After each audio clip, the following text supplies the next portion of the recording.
Reading from Paul's letter to the Church of Rome. There is therefore now no condemnation for those who are in Christ Jesus. For the law of the Spirit of life in Christ Jesus has set you free from the law of sin and of death. For God has done what the law weakened by the flesh could not do. By sending his own Son in the likeness of sinful flesh, and to deal with sin, he condemned sin in the flesh, so that the just requirement of the law might be fulfilled in us, who walk not according to the flesh, but who walk according to the Spirit. For those who live according to the flesh set their minds on the things of the flesh, but those who live according to the Spirit set their minds on the things of the Spirit. To set the mind on the flesh is death, but to set the mind on the Spirit is life and peace. For this reason, the mind that is set on the flesh is hostile to God. It does not submit to God's law, indeed it cannot. And those who are in the flesh cannot please God. But you are not in the flesh. You are in the Spirit. Anyone. And the Spirit of God dwells in you. Anyone who does not have the Spirit of Christ does not belong to him. But if Christ is in you, though the body is dead because of sin, the Spirit is life because of righteousness.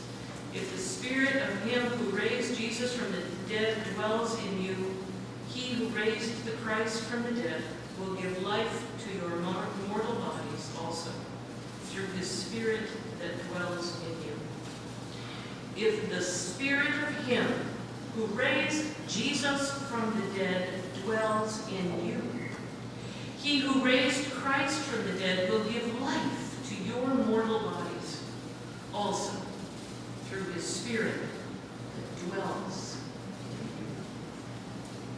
Thus ends the reading of the word. Thanks be to God.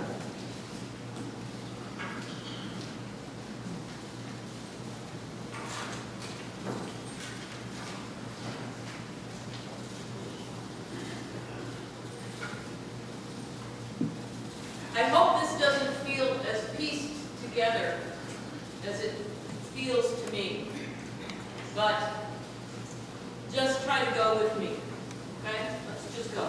Ready? Okay. Brooks Hamlin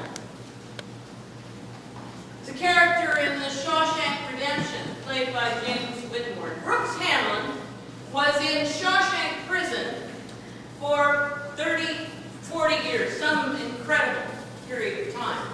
And it was decided that it was time for Brooks Hamlin to be released from prison. But Brooks Hamlin knew no other life, really, but prison life. Shawshank had become his home. Shawshank was what he was used to. All of his friends were there. His life was there. No matter how much it was prison and it was a routine, it was his home. But now he was threatened with release from that prison. And his first act is to take a homemade knife and put it to the neck of one of his friends while he's in the library because he's panicked and anxious and he's going to hurt that other inmate. When his friends convince him not to do it, to let the knife go, the reason for wanting to injure the other inmate was, of course, so that he could stay in prison. He is consequently released, and there's a job arranged for Brooks. He's going to bag groceries at a grocery store. And he has a room in a rooming house. When he gets to the rooming house, it's this very sterile, kind of lonesome room. And his attempt to try to move and get back into this strange society that he hasn't been part of for 30 years results in his trying to bag groceries and suddenly realizing he has to go to the bathroom in the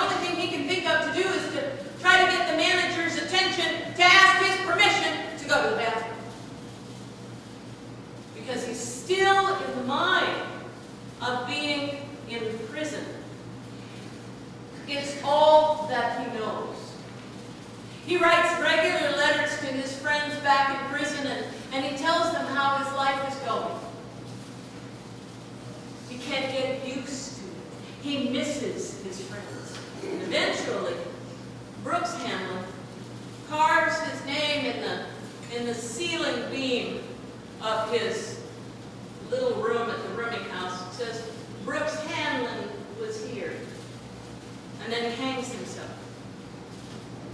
The last letter that he writes to his friends is, I couldn't make it. I just couldn't make it on the other side. Now Red Redding, one of the other prisoners at Shawshank, is going to be released as well.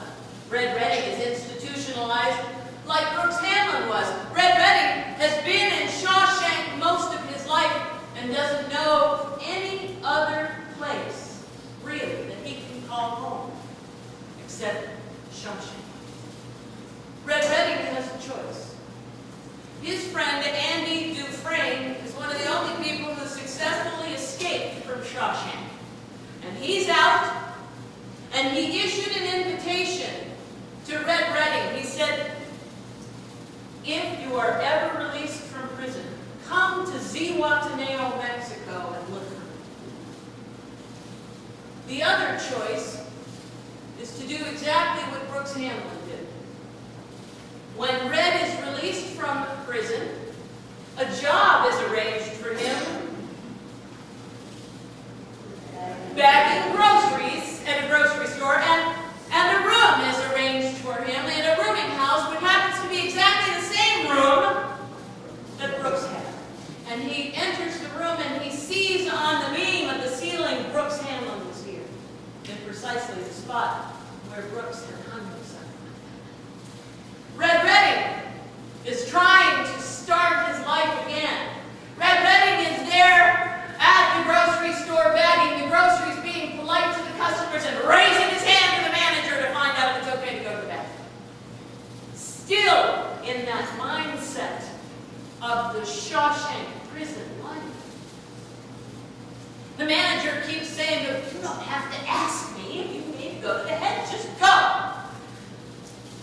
Red, like Brooks, can't get out of that life, of that routine, of that life that he had for 30 years. He can't break that pattern, even if he is out in society.